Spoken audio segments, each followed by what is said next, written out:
Sassou a massacré vos membres de l'Église dans le pôle. Le Vatican n'a même pas branché. Donc ce n'est pas en ayant peur que vous allez sauver le Congo. L'Église doit parler. Nous devons tous demander la tenue d'une conférence nationale souveraine. Parce que c'est une thérapie qui va sauver notre pays. C'est une thérapie qui va permettre aux victimes de libérer leurs paroles, de soulager leur conscience. Donc vous voyez, beaucoup de gens meurent d'AVC, beaucoup de gens meurent de maladies, des gens qui ont été victimes de la guerre ont été abandonnés à eux-mêmes. Mais donnons l'occasion à ces gens-là de dire, de se libérer par la parole, de se soigner par la parole. Voilà pourquoi nous disons que la conférence nationale souveraine, c'est une thérapie. C'est une thérapie. C'est une thérapie. Donc, Congolais, Congolaises, chers compatriotes, faisons donc attention. Parce que si nous ratons cette occasion, si par je ne sais pas quel esprit d'égoïsme nous appelons à autre chose, n'oubliez pas, 3 atouts conduisent à la reconduction du pouvoir de Sassou Nguesso. 3 atouts permettront peut-être demain à ce qui est une succession dynastique au Congo. J'ai dit, il y a d'abord la commission électorale indépendante, la commission qui pilote le processus électoral est contrôlée par le pouvoir en place. Si on ne demande pas la tenue d'une conférence nationale souveraine, cela restera tel. La deuxième chose, ou le deuxième atout qu'on a dit, c'est l'accès privilégié de la majorité présidentielle là, qui est là, à certaines ressources, moyens d'État, médias audiovisuels. Vous voyez, vous avez la police, vous avez l'administration, vous avez l'armée, vous avez la justice.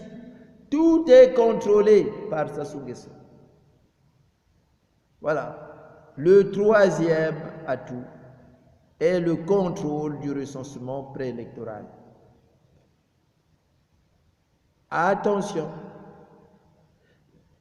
les états civils sont déficients dans notre pays. Quand Sassou dit il y a eu des réformes, il n'y a jamais eu de réformes. Donc, tous les étrangers qu'ils ont mis sur les listes électorales sont toujours là. Il faut faire les audits des listes électorales. Mettre les Congolais qui ont 18 ans sur les listes électorales et plus. Nombreux ne sont pas sur les listes électorales. La preuve, la diaspora n'est même pas sur la liste électorale. Et oui, attention, attention, attention. Voilà pourquoi nous demandons la tenue d'une conférence nationale souveraine pour aplanir tous ces problèmes. Parce que sinon, on va droit à la catastrophe. Voilà ce que j'avais à partager avec vous aujourd'hui sur la question que nous avons posée. Pourquoi avons-nous besoin de la tenue d'une conférence nationale souveraine? Je pense que en faisant le tour de tout ce que j'ai dit, tout un chacun trouvera la réponse. Voilà, parce que c'est une thérapie qui soignera le pays, qui soignera les victimes du génocide de Sassou Nguesso au Congo. Parce que la conférence nationale souveraine fera le bilan des années Sassou.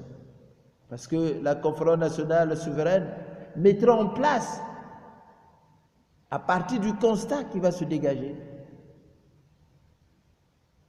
Disons, on peut dire, un autre projet de société pour le Congo. C'est important. C'est important. Voilà pourquoi nous disons le dialogue le plus adapté, c'est la conférence nationale souveraine. Appelé à autre chose, diga kwa kundu, cheka chindoki, e komili kundu, kosenge loko mosusu, e komili kundu, e komi kibondoki. Kulomba kima ya kaka, mais kuma kindoki. Appelons tous à la tenue d'une conférence nationale souveraine bis. Prenons conscience et réveillons-nous du nord au sud. Au revoir, ciao!